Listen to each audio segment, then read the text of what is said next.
at successful people in general, I think there's traits that are consistent across the board. Right? Whether that's in the workspace, whether that's a football kid that's trying to break to the NFL, and I think distractions is one of the biggest things that gets people to fall off. As long as time keeps ticking. We are somewhere in South Carolina, in the middle of South Carolina at Broom's Edge Golf Club, and we got a really fun group on an amazing golf course, so we're excited for everyone to check it out with us. What are your top 3 essentials in that bag right now? Which bag? The golf bag? Driver, driver, and driver. Is that a fair answer, Rich? It just looks like a beautiful piece of property. I'm excited to see the course, play some golf. I want to see Ryan hit some shots here, so it's going to be good. We're in the middle of nowhere, South Carolina. No, I actually don't even know what town we're in, but we're at Broom's Edge Golf Club, getting ready to play some golf. Heck yeah. I love your gear. Look at you. Want to show us the fit right now? I feel left out not wearing pants, though. Feel unprofessional. Key to success on a golf trip is this. Speaker? A good speaker. Is it charged? It's fully charged. Good. In the hotel, assuming the hotel outlet worked last night. But this is the key. And who are you listening to these days, Joe? You know what? It's appropriate. Dan's gonna like it, I think. It's appropriate. I gotta find the name again. No, I could put some country on for you. No, it's gonna be appropriate. Any artists that you're like feeling right now? Right now, no, but Luke Combs is always a steady play. Are you sitting at home all alone trying to fall asleep? Are you staring a hole through your phone praying that it rains? Are you watching a movie that you've seen? This is literally one of the best brand new golf courses in the United States, and we're super excited about it. They're between 1 or 2 right now with Fall Line, which is located in Georgia. It's another amazing new one. So we're super excited to play this place, and you guys will see once we get out there how incredible of a routing this golf course is. For a new golf course, it feels like it's been here literally for 150 years. So we're super excited for you guys to check it out. Where you accumulate speed in the golf swing is so misunderstood by most amateurs, and so we end up fast here and fast there as opposed to the building of the speed at impact. And so I think for myself, and I think for most sort of duffer golfers, amateur golfers, the idea of transitioning, going from finishing your backswing to starting your downswing is so elusive and so hard. And I think doing it well sets up the swing for success if you can do that well. So in the past, on previous videos, we've alluded a little bit to the warm-up. And again, I think it's so important, so vital, like giving yourself time to get to the golf course, to properly get your body, your brain, not have to rush. It really goes a long way if you warm up accordingly and warm up with a plan. So for me, I've been asked actually recently a lot of what's my warm-up routine, and I get to the range first, meaning the chipping and the putting is second for me. And that's just how it's always been as a kid. It's kind of part of my routine. But I just hit about 30 wedges to that 40-yard flag right in front of us, and then I took it from 30, 60, 90. So I've done my wedge warm-up already, and I've hit all 4 wedges. So I think that's really important, just trying to figure out the turf interaction here, because again, as you guys have seen in these videos now, we're gone a lot of different states. So as Bob alluded to in one of the previous ones that we're doing, the one in Miami, is that from state to state you may have different grass and different feels and different moisture in the grass, but certainly going from Miami here to South Carolina, it's different. So having some wedges interact with the ground and getting that feel for the day is important. Now here I am at the 7-iron, and by no means am I going right to 100% speed. A little by little I'm building up from 40% to 80%. I typically play around 80%. So to give you guys an idea, that would be right here, and that flag pretty much straight on the distance is about 180 yards. This is closer to a 170 club, 175. And for me, because I'm a neurotic golfer, it's important for me to see my start line, see where the ball's finishing off those start lines for the day. And so far, we're having a pretty good warm-up, so that's given me the confidence that I can take my game from the range and apply it pretty good right there from the start. But the reality is, we all as golfers know, sometimes has nothing to do with what happens from the range onto the course. But if I can take my balance, if I can get my grip going, if I can get my balance going, and take that from here to the golf course, I think will have a pretty good day. And that's something that I think every golfer, regardless of ability level, they can take that away and play better golf instantly. And by the way, that tempo, that balance, the cadence that I'm trying to play with right now is going to be same as my chipping, same as my putting, hopefully from hole 1 all the way to hole 18. So if I can eliminate the variable of tempo and balance, fluidity, I feel like I've done enough preparation in my practices to where I'll be in good shape.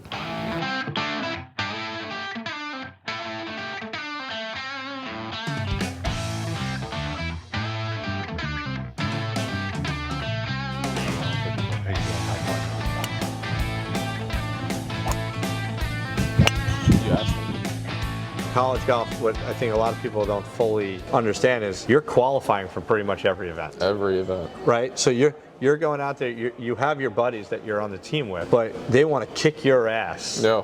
In that qualifier. They do not want to not travel. Yeah. Right? I certainly know when I played in college, it was mortifying not being on that travel team. Yeah. She doesn't own the dress. Parts of the country have different styles of golf. Oh, it's so different. You know, Long Island's one of the best. Yeah, Long Island, Hamptons is some of the best ever. And I don't think that's even disputed. But different parts of time of year or different parts of golf. But what I like about it is mixing it up with different styles, right? Because it's not one type, you know, out east a little linksy, Nassau County, Westchester, a little more tree line. Out here, it's more sand dunes. You get a lot of different options, which is awesome.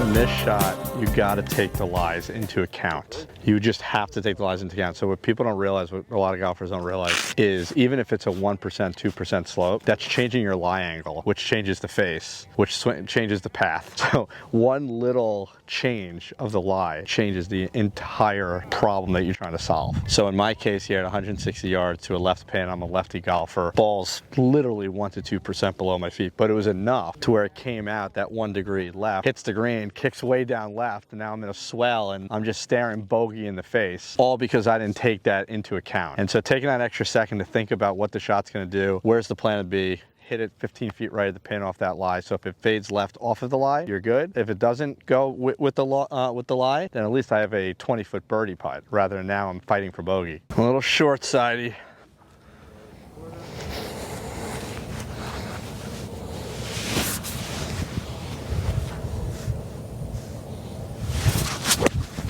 Oh, Joe, that was awesome right there. Thanks. That was really good. I've always loved bunkers. I really enjoy hitting out of bunkers. This one was a tester because of where that pin is. But I think at the end of the day, if you trust the loft and you practice enough out of the bunkers, you start to create a sensation of what tempo, what speeds, go what distance. So for here, I knew short was dead, so I added a little bigger of a swing, but they were pretty relaxed arms. And I made sure I chucked the hell out of my trail hand to make sure I got the loft. But in this kind of situation, you just gotta make sure that you can get it out first. And then you can get fancy with using the bounce. But obviously this was not an easy shot, certainly for the second hole of the day. But this is one of those moments you got to reflect on your practice and hope that you practice this shot enough or something similar to this enough till you're prepared on the course. I think a lot of amateurs just don't practice out of the bunker, so there's no reference points when they have these situations.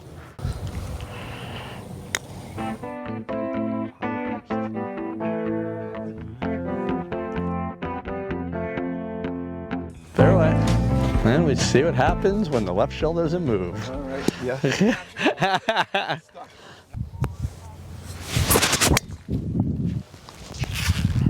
So we got ourselves a beast of a part 4. I mean, this thing looks like it goes on forever. And Rich, one of the players in this group, made a comment of saying, you know, how far is this hole kind of thing. And you could see him starting to get a little overwhelmed and trying to hit it harder. And that led to a worse shot. And I think the lesson here to be learned is, regardless of the hole, pick a target, set up to the target, commit to the target, swing to the target. And if you just keep yourself fixated on a small target each and every shot, regardless if it's a short hole, a hard hole, a long hole, a hard hole, an easy hole, the mindset is you're just trying to hit your shot in a smooth manner, in a balanced manner to your target, regardless of the hole. Do not let the course architect get in your head and make you do stuff or swing harder or swing differently than you would on a better shot. So don't press, don't push, don't try to get more out of it. Swing within yourself, stay focused on, and in this case, a top of a tree or a bunker is my goal. I'm not looking to bite it all up at once. I'm not looking to hit an extra 20 yards to get it close to the green because it's extra long of a hole.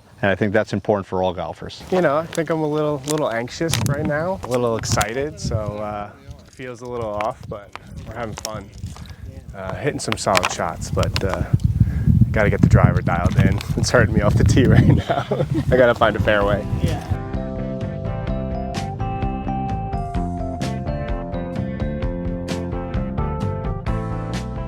So, with your driver, since the minute you were 6 years old, or however long it's been, you take this club back as one piece, and you've taken that to another level. So if I just drag my hands, what's the face doing? Close. So now your whole game is from here. Yeah. So with an iron, because it's shorter, it's more loft, you can swoop it under and do your thing. But now it's time for you to square it. You just come super under, raise your handle, and with OB right, there's no way in hell you have a chance from here. Right. And sometimes you do. So if I just stood like this and I folded my left elbow and just did this, that should be the backswing. Let the left elbow fold, let the left elbow go. So if I just did this, my club face never hood. If I did this, now I have to manage something that's so hard to manage, especially at your speed. So if you get into your setup and you just get your left elbow to fold 90 degrees, little by little, your brain will start to swing it right. Yeah. I don't expect that to happen right away, but you will at least start to see a ball flight that doesn't have so much curve. Right. Fold it, go. Okay. So you can just get that left elbow to fold and go under right. From there, it may not be perfect right off the bat. Yeah. But it will start to encourage your brain to move. Rich is a tremendous wedge player, iron player, but when he gets to a drive, you could just see the lack of confidence, the energy that he walks to the tee box with. And what happens for Rich, he's a lefty golfer as well, but as he swings back, this trail arm stays straight too long. And what we see in Rich's swing is he does things, he's an athlete, he does things to counteract that, but if he drags the handle back too long, as we discussed with him, that shuts the face. So now Rich's whole downswing, what he does is he kind of starts to fall backwards to raise the handle so he doesn't hit a duck hook. So now if you watch him through 4 holes, he had either a big miss left or a big miss right. No one can play golf with a two-way miss. So what we were saying is if he can get this left elbow to fold, now the club's working a little more naturally, then he can let the left arm back out or trail arm back out and release it. So a great drill, if you struggle with this, is you just create a fold, literally standing straight, shafts flat. If I fold and straighten, now I create kind of the organic, more of an athletic feel. I wouldn't do this, right? So now not only is he going to create more club head speed, but he's actually going to educate these hands, educate the club face. And that's what all great players have in common. Great players create their hands. They can play golf with their hands. Not so good players are trying to manipulate the club with their body. Struggling off the tee box a little bit here. Put the first one in the bunker, flubbed it out onto the green, 40-footer for par, make it. That's why we come back every day. Those are the shots. This is the most important club in the bag, just like I said. So, how far do we have? 51 yards. Is that pin playing a role in this at all? In terms of like position? Or what type of shot you're choosing? Yeah, well, I mean, everything's falling to it, right? So, and with the firm new green, I'm trying to land something a good 10 yards and let the green do the work. Okay. As much as I like that. else. Just use the contour to ground more. Yeah, so we land something like 40 kind of in that ray of sunlight and just let it trundle. Okay, so show me what you got. Trajectory in mind? Yeah, we're kind of like a flat, spinny one. Okay. A little bit of a skipper.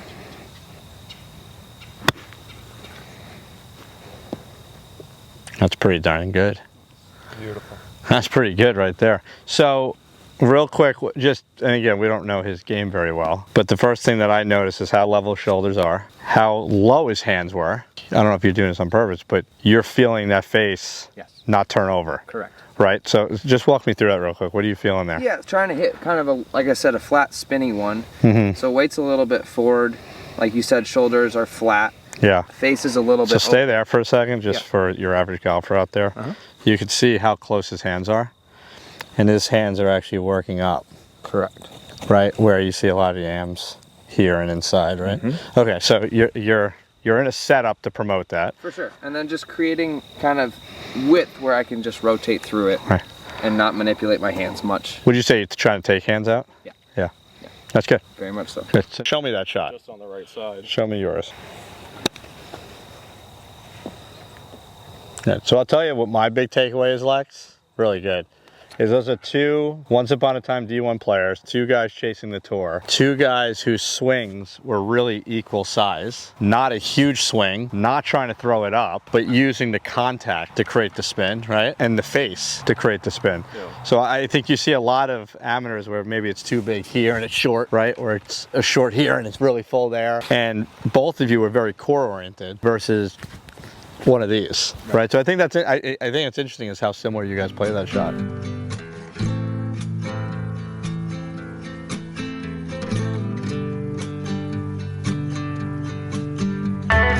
You got to be a savage. Yeah. Like you in the gym, you got to work out like a savage. When you study, you got to work out like a savage. When you compete, you got to. Every single putt matters. Everyone's always watching you. That starts in junior golf. That mindset is what's going to get you there.